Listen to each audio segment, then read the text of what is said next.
Hey friends, இப்போ நான் பழைய கேண்டில் வச்சுருந்தேன். அதை வந்து இப்போ இந்த திருக்கார்த்திகைக்கு எப்படி புதுசாக மாற்றலான்னு சொல்லிட்டு ஒரு ஐடியா பண்ணேன்.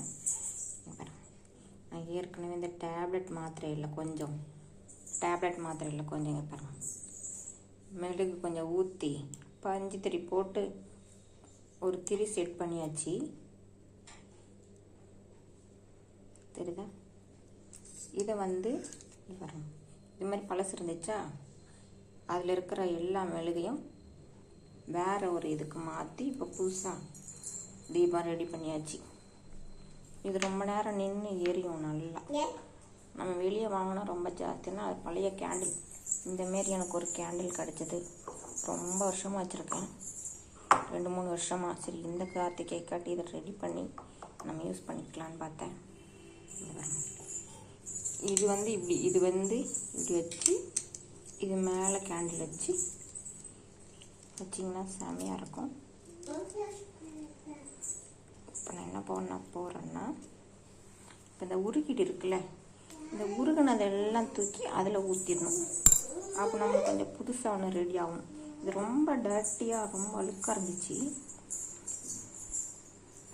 இல்லை, இங்கே இருந்த வேக்ஸு இந்த மெழுகு எடுத்து அதில் போட்டு புதுசாக ஒன்று ரெடி பண்ணிடணும்.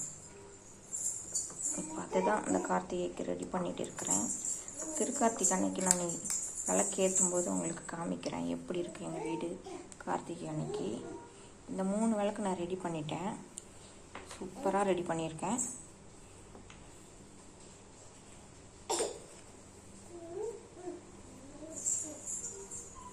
இப்போ இதை வந்து ஆஃப் பண்ணிவிட்டு பாருங்க, இது வந்து நல்லா ஆயிடுச்சு.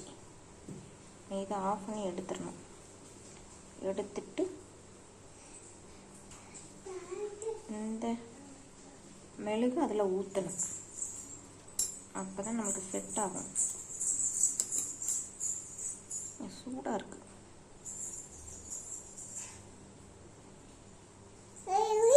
சூடாக இருக்கு. ரொம்ப அழுக்கான கலர் மாதிரி இருந்தது, பட் ஆனால் ஆரஞ்சு கலர். நல்லா சூடு பண்ணியாச்சு. இப்போ ஊற்றியாச்சு. இப்போ நல்லா செட் ஆகின அப்புறம் அதில் ஒரு கேண்டில் நமக்கு ரெடி ஆயிடும். இது அப்படியே வச்சு ஏற்றுனீங்கன்னா சூப்பராக இருக்கும். உங்களுக்கும் பிடிச்சிருந்தா லைக் பண்ணுங்கள், ஷேர் பண்ணுங்கள். ஸ்ரீ குட்டீஸ் சேனலை சப்ஸ்கிரைப் பண்ணிக்கோங்க. இந்த மாதிரி ரெகுலராக வீடியோ வரும்.